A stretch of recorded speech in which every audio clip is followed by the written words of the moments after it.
കുഞ്ഞു മനസ്സിലെ പുസ്തകങ്ങളോട് ചങ്ങാത്തം കൂടാൻ കുട്ടി ലൈബ്രറിക്ക് തുടക്കം കുറിച്ച് ആലപ്പുഴയിലെ കഞ്ഞിക്കുഴി ഗ്രാമപഞ്ചായത്ത്.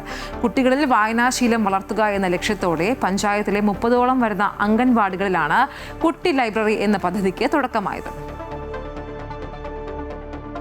കുരുന്നുപ്രായത്തിൽ തന്നെ കുട്ടികളിൽ വായനാശീലം വളർത്തുക, അതിലൂടെ മൊബൈൽ ഫോണുകളും റീലുകളും ഭരിക്കുന്ന പുതിയ കാലത്തിൻ്റെ തെറ്റായ വഴിയിൽ നിന്ന് അവരെ തിരികെ നടത്തിക്കുക. കഞ്ഞിക്കുഴി പഞ്ചായത്തിൻ്റെ കുട്ടി ലൈബ്രറി എന്ന ആശയത്തിന് പിന്നിൽ പുതുതലമുറയോടുള്ള ഈ കരുതൽ കൂടിയുണ്ട്. ചെറുപ്രായത്തിൽ തന്നെ മൊബൈൽ ഫോണുകളുടെ അടിമയായി മാറുന്ന പുതിയ തലമുറയെ വായനയിലൂടെ ശരിയായ ദിശയിലേക്ക് വഴിതിരിച്ചുവിടാൻ കഴിയുമെന്ന പ്രതീക്ഷയിലാണ് LDF നേതൃത്വം നൽകുന്ന പഞ്ചായത്ത് ഭരണസമിതി. പുസ്തകങ്ങൾ കയ്യിലെടുക്കുവാനും അതിലൊന്ന് വരയ്ക്കുവാനും ഒക്കെ ഈ കുഞ്ഞുങ്ങൾക്കൊരു മനസ്സ് വന്നാൽ അവൻ്റെ മാനസിക വളർച്ച ഉണ്ടാക്കുക, രൂപകൽപ്പന ചെയ്യുക എന്ന സ്ഥലമാണ് അംഗനവാടികൾ. ആ അംഗനവാടികൾ വഴി അവന് വീണ്ടും പുസ്തകങ്ങളോടൊരു താല്പര്യം അവൻ്റെ ഭാവി ജീവിതത്തിൽ ഉണ്ടാകും, വളർന്നു വരുമ്പോൾ ഉണ്ടാകുമെന്നുള്ള കാഴ്ചപ്പാടാണ് ഈ കുട്ടി ലൈബ്രറി എന്ന ആശയത്തിലേക്ക് ഞങ്ങൾ വന്നത്.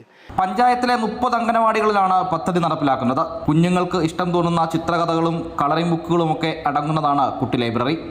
വായനയോടൊപ്പം ചിത്രരചനയോടുള്ള താല്പര്യം വളർത്തുക എന്ന ലക്ഷ്യവും കുട്ടി ലൈബ്രറി മുന്നോട്ട് വെക്കുന്നു. പുസ്തകങ്ങൾ സൂക്ഷിക്കാൻ ആകർഷകമായ ഷെൽഫും പഞ്ചായത്തിൻ്റെ നേതൃത്വത്തിൽ വാങ്ങി നൽകിയിട്ടുണ്ട്.